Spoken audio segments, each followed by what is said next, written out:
Sometimes, evil doesn't hunt you, it invites you inside. Sometimes, evil does not scream. It does not chase you through the woods. It does not arrive with a weapon in plain sight. Sometimes, evil invites you inside, offers you food, a warm chair, a kind smile. In post-Civil War America, people vanished every day. Most were never found. And along one lonely road in Kansas, disappearance became a business. This is not folklore. This is not a campfire legend. This is the true story of America's first documented serial-killing family.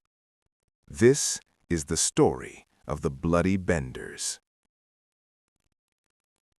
The year was 1870. The Civil War had ended, but America was still bleeding. Millions were dead, families were shattered, faith was fragile. The frontier promised renewal. Under the Homestead Act, land was free to anyone willing to claim it. Kansas filled with settlers, immigrants, drifters, and dreamers. But law did not expand as fast as land. There were no phones, no reliable records, no centralized policing. If a man vanished on the prairie, he might be assumed dead or simply forgotten. This silence created opportunity, and predators were listening.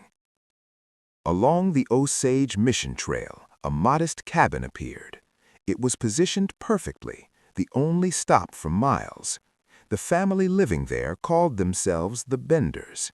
They ran a small inn, a tiny grocery, a place of rest for weary travelers. To neighbors, they were strange but harmless. The father was crude and barely spoke English. The mother was hostile and withdrawn. The son laughed at nothing, and the daughter, Kate, was charming, intelligent, and articulate. Kate claimed to be a healer, a spiritual medium. In an America grieving its dead, people listened. They trusted her. The Benders understood something vital. On the frontier, hospitality was survival. Travelers carried cash, horses, supplies, their entire future on their backs. Kate spoke softly. She smiled. She invited them to sit, and she always placed them in the same chair, with their back to a curtain. Behind that curtain stood death. The cabin was engineered, not lived in. The table was placed with precision. The curtain hid movement. The floor concealed a trap door. When the traveler leaned forward to eat, a hammer struck through canvas and bone. The body dropped into darkness. Below, in the cellar, a blade finished the job. Blood drained away. The room above remained clean. Minutes later, the Benders were ready for the next guest.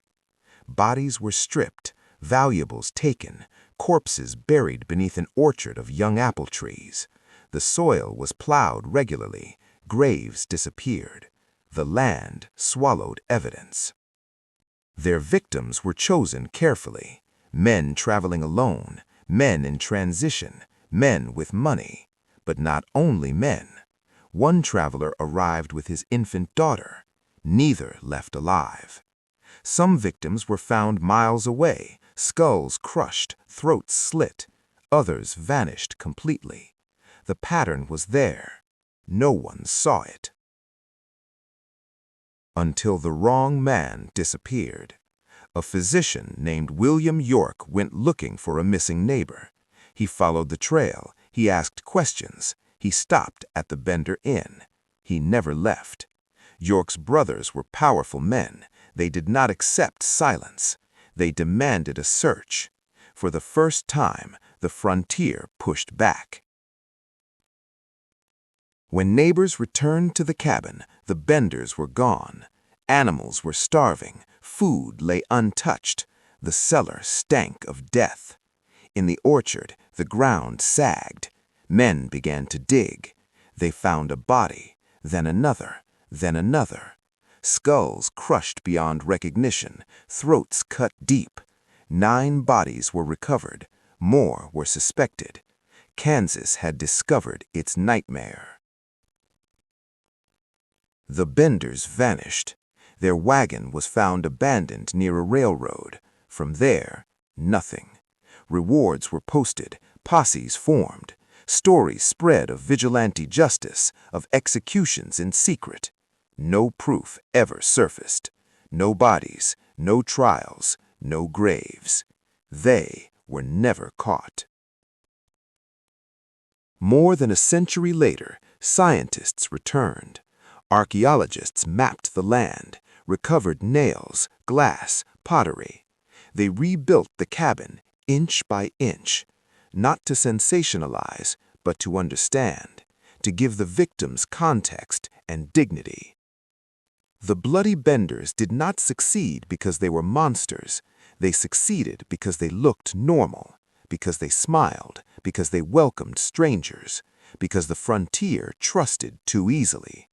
Their story is not about the past. It is a warning. Evil does not always arrive violently.